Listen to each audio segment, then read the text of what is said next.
हनुमान जी का स्त्री स्वरूप देखना है तो जरूर जाएं यह मंदिर। हनुमान जी के भक्त हैं तो ओरछा के नजदीक भगवान हनुमान की नारी स्वरूप का दर्शन जरूर करें। सारी मनोकामनाएं हो जाएंगी पूरी। हिंदू धर्म में बहुत सारे देवी और देवता है। इन सभी में भगवान हनुमान का विशेष स्थान है। ऐसा कहा जाता है कि भगवान हनुमान बचपन से ही बाल ब्रह्मचारी थे। वो स्त्रियों को माता और बहन मानते थे। उन्होंने कभी विवाह भी नहीं किया था। पुराणों में ऐसा भी कहा गया है कि भगवान हनुमान की पूजा केवल पुरुष ही कर सकते हैं। महिलाओं को भगवान हनुमान को छूने की इजाजत भी नहीं है।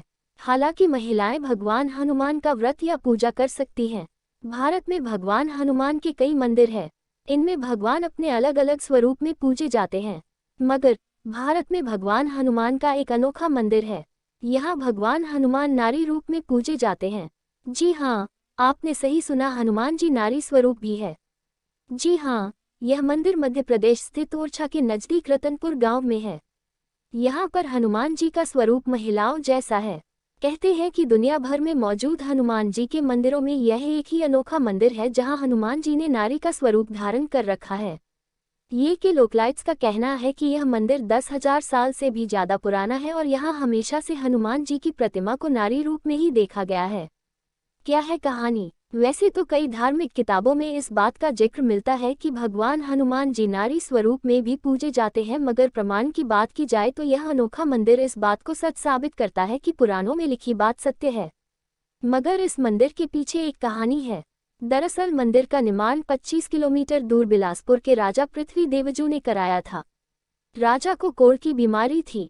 इस वजह से वह न तो किसी को छू पाता था और न ही अपनी वासना की इच्छा को पूरा कर पाता था। राजा भगवान हनुमान का बड़ा भक्त भी था।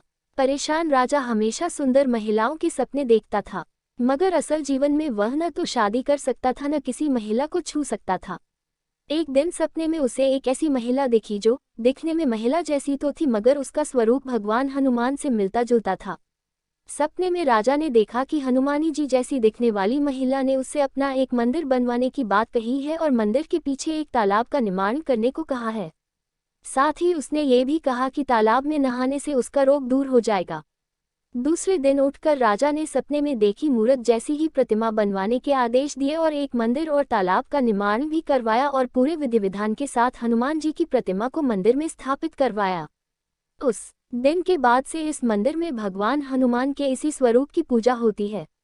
इस मंदिर की खासियत है कि यहाँ भगवान हनुमान जी की प्रतिमा का श्रृंगार पूरी तरह से महिलाओं के जैसा किया जाता है। उन्हें जेवर भी महिलाओं वाले ही पहनाए जाते हैं। यहाँ तक कि हनुमान जी प्रतिमा को नथ भी पहनाई गई है। कुछ ही दूरी पर है एक मंदिर जहाँ भगवान राम करते हैं राज।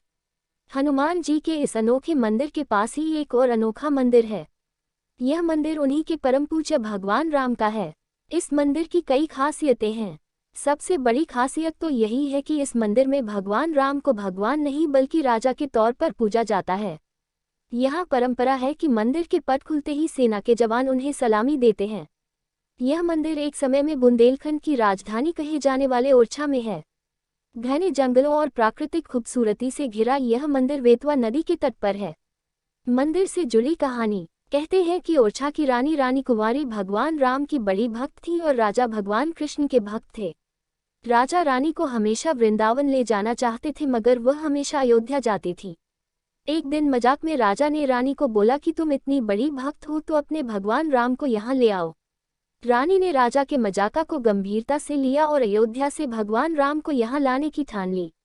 इसके बाद रानी ने ओरछा में अपने किले के सामने ही मंदिर का निर्माण कराया और फिर अयोध्या जाकर सरयू नदी के तट पर बैठकर तपस्या करने लगी। बहुत दिन बीत गए मगर भगवान राम ने उन्हें दर्शन नहीं दिए। इसके बाद रानी ने थककर अपने प्राण त्यागने की कोशिश की, तभी एक बच्चे के रूप में भगवान राम ने रानी को दर्शन दिए। रानी ने जब भगवान राम से अपने साथ चलने को कहा तो उन्होंने रानी के आगे शर्त रखी कि कुछ भी हो जाए ओरछा में उन्हें राजा का स्थान चाहिए। रानी ने भगवान राम की बात मान ली और उन्हें अपने साथ ओरछा ले आई। तब से इस मंदिर में भगवान राम की पूजा राजा के रूप में की जाती है। ये भी कहा जाता है कि भगवान राम को ओरछा इतना पसंद है कि वह सुबह अयोध्या और शाम को ओरछा में रहते हैं। कैसे पहुँचे? झांसी से कुछ ही किलोमीटर की दूरी पर स्थित ओरछा गांव तक रेल मार्ग और सड़क मार्ग से आसानी से पहुंचा जा सकता है।